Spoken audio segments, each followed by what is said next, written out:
गुरु रू प्यारी साध संगत जी, वाहिगुरु जी का खालसा वाहिगुरु जी की फतेह। प्रोफैसर पूरन सिंह जी की कमोलक लिखत है एक जापानी नायका दी जीवन कथा। आओ उसका अगला हिस्सा सरवण करने की कोशिश करिए जी। लड़ी नूं जोड़न लई पिछले भाग विच पढ़ी गई सतर नूं दोबारा पढ़दे हां। सवाणी ने उन्होंने राह दस्या ते बड़ा चिर खलो के देखदी रही, जद तक पहाड़ थी उतर के वो ओले नहीं हो गया सी। एक घंटे दे बाद उसनू शाहराह जिस उपर वो कल आ रहा सी मिल गया, पर इत्थे अपड़ के सख्त मंदा लगा सू कि हाय मैं अपना नाम भी उसनू दस ना आया। थोड़ा चिर दो दिलियां विच पिया रहा, पर फिर कहन लगा कि की होया, मेरा नाम दा की प्रयोजन है। मैं तां सदा इउं ही गरीब रहना है, मैं ओदी की मदद कर सकदा हाँ। गरीबां दे नाम दसे ना दसे इको गल है। इउं अपने मन दा समझौता करके राह पै गए। ये नौजवान आर्टिस्ट समा पा के बड़ा विख्यात चित्रकार होया ते बादशाह दे शहर दा नगीना सी। शहजादे एक दूजे नाल इस चित्रकार नूं सत्कारन ते वडियाण विच रीस करदे सन ते इस पास धन अमिणवा आ गया। दारुल खिलाफे विच एक बड़े आलीशान महल विच रहिंदा सी, पर हुण बड़ा हो चुका सी। सारे मुल्क दे नौजवान आर्टिस्ट इस दे आके शागिर्द बनदे सन ते इस पास रहिंदे सन ते इहदे गुलामां वांग इसदा हुक्म मनदे सन। सारी विलायत विच बस एक ये अदुती चित्रकार सी। एक दिन इस दे दरवाजे ते एक बुढ़ी जी जनानी आई ते द्वारपाला नूं कहण लगी, मैं चित्रकार नूं मिलना है। द्वारपाल ने वेख्या एक मंगती जई छज छज लीरा लमकदी रुलदी खुलदी कोई है, सो उन्हां परवाह ना कीती ते ओनू आखण लगे, तू किस लई मालक नूं मिलना चाहुंदी है? ते ओ उत्तर देंदी सी, मेरा काम आप नाल ही है, तू सानू दस नहीं सकदी। ते इउं ओ ओनू टाल देंदे सन ते कई वेरी ये कह के टाल देंदे सन कि वो शहर विच ही नहीं बाहर गया होया है। वो बुढ़ी मुड़ मुड़ आउंदी सी ते हर वेरी ओनू कोई ना कोई कूड़ बोल के टाल दिता जांदा सी। अज ओ वल नहीं, अज वो बड़ा रुझा होया है, अज बड़े मेहमान आए हन, मिल नहीं सकदा। पर वो बुढ़ी आउंदी ही रही, उस भी पिछा ना छड़िया ते हर रोज ठीक उसे वेले आउंदी सी ते ओदे कमर ते निक्का जिहा बज्जा होया बुचक्का हुंदा सी। आखिरकार नौकरां नूं भी तरस आया ते उन्हां जाके अपने मालक नूं कहा, जनाब अज किन्ने चिरां दी थी एक बुढ़ी रोज ठीक उसे वक्त आप नूं मिलण आउंदी है। असां गरीब मंगती समझ के कई चिरां थी टालिया है, पर वो आप दे मिले बगैर नहीं रहेगी ते वो कहंदी है कि जो गल उस करनी है आप नाल करनी है, सानू कुछ नहीं दसदी। जो वो फिर आवे तां आप दा की हुक्म है? तुसां पहले इस बाबत मैनू क्यों नहीं आ दस्या? ते ये कह के आप उठ के दरवाज़ों बाहर जाके उस बुढ़ी नूं बड़ी ही मेहरबानी नाल मिलिया, क्योंकि उन्होंने अपनी गरीबी दे दिहाड़े याद सन ते पुछया कि की उसनू कोई चीज़ लोड़ है, रुपए पैसे कपड़े खाना पीना कुछ। उसने उत्तर दिता, जी मैनू होर कुछ लोड़ नहीं, मेरा संकल्प है कि आप मैनू एक चित्र बना दिओ। ओदी इस कांख्या उपर चित्रकार नूं अचरज होया ते उसनू कहा कि अंदर आ जाओ ते अपने बद्दे बुचके दियां गंढां खोलियां ते उस विचों एक पुरानी जर्जर होई किधरों फट्टी किधरों चमकदी गोटे किनारे वाली पुराने जमाने दी पिशवास कड्डी ते बड़े प्यार नाल ओदे वट्टां नूं सिद्धा करन दी कोशिश कीती।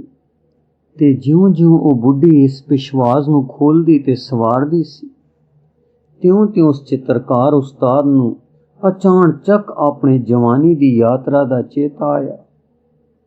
ओदे सामने याद ने एक कड़ाका खादा ते ओहो पहाड़, ओहो रात, ओहो राह भुलना, ओहो दी मध्यम रोशनी, ओदा बाहर जाके बूहा ठकोरना, उस प्रभ जोत सुवाणी दा लालटैन लैके बाहर आवना, वो सब कुछ चेते आ गया। नहीं सामने प्रतख ध्यान विच साख्यात वो नज़ारा दिस पिया।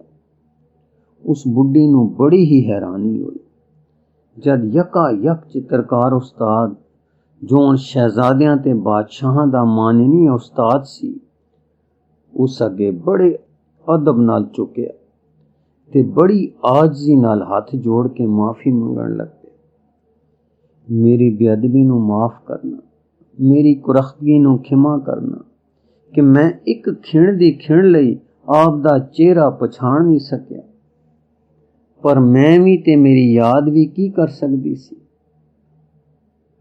इस गल नूं अज 40 साल लंघ गए हैं जद एक दूजे नूं असीं मिले सां।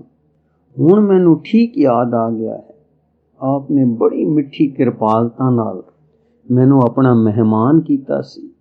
मैं तद आप दा नाच तकिया सी ते आपने तदों मैनू अपनी विथया सुनाई सी। आप विख्यात ते अदुੱਤੀ नायका हो ते मैनू आप दा नाम हुण तक नहीं भुल। जद उस ये गल कही तद माई नू कुछ भी चेते नहीं आउंदा सी। अवस्था वडेरे हो चुकी सी, यादाश्त कायम नहीं सी, पर जद होर नरमी ते प्यार नाल गल्लां करन लगा ते होर निक्कियां निक्कियां गल्लां उस चेते कराइयां, तद आखिर उसनू भी चेता आ गया ते नैन हंजुआं नाल भर के बोली, ठीक ओ दिव्य पुरख जिहड़ा साड़ियां अरदासां सुनदा है, उस आप मैनू आप दे घर दा राह दस्या है। पर जद मेरे निमाणे किसे जोगे ना घर विच आपने चरण पाए सन, तद मैं इहो निमाणी सां जो हुण हां। मैनू ये मालक नाथ बुद्ध दी एक करामात दिसदी है कि आप नू मैं निमाणी दा भी इउं चेता आ गया है। शुक्र शुक्र। ये कह के फिर उस अपनी थी पिछे गुजरी जीवन दी कथा सुनाई। किस तरह गरीबी करके उसनू ये परबतां वाला मकान वेचना पिया ते मुड़ इस बादशाह दे शहर विच जिथे एक दिन वड्डी मशहूर सी वापस आउणा पिया।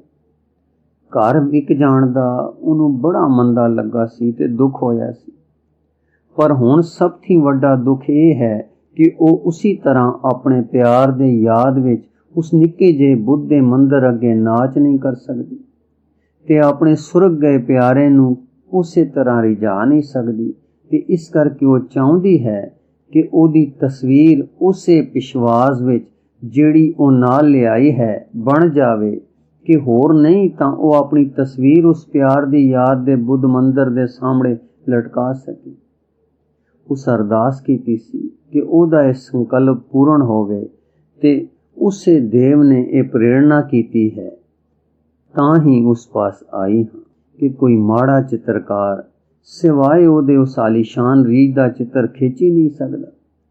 उस्ताद ने सब विथया बड़ी गौर नाल सुनी ते बड़ी हमदर्दी नाल उसनू रिझाण दी करदा रहा ते बोलिया, जिहड़ी तस्वीर बनावणी आप चाहुंदे हो वो मैं बड़ी खुशी नाल बनावांगा। अज मैनू एक होर चित्र दे पूरा करन दी काल है ते जे आप कल इस वेले आओ तब जिस तरह आप चाहोगे ते जो मेरे पासों हो सकिया मैं करांगा।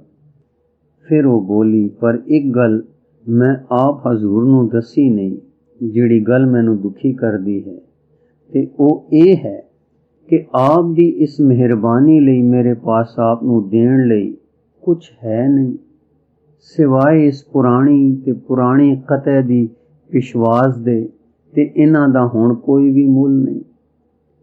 भावें किसी वक्त ये बहुमूल्य चीज सी ते फिर भी आप हजूर मेरे ऊपर कृपा करके इहो तिल फुल लैके मेरे ऊपर दया करोगे ते शायद आप दे अजायब घर विच इहदी थां इसलिए हो जावे कि हुण ना वो नचण वालियां रहियां हन, ना इस तरह दियां पोशाकां ते पिशवाजां, एक अजूबा तां बन ही सकदी है।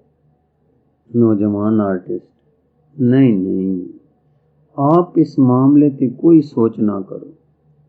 ਮੈਨੂੰ ਤਾਂ ਆਪ ਦੀ ਨਿੱਕੀ ਜਿਹੀ ਇਹ ਸੇਵਾ ਕਰਨ ਵਿੱਚ ਪੁਰਾਣਾ ਜ਼ਮਾਨਾ ਯਾਦ ਆਉਂਦਾ ਹੈ ਤੇ ਆਪ ਦਾ ਕੀਤਾ ਮੈਂ ਕਦੀ ਮੁਕਾ ਨਹੀਂ ਸਕਦਾ।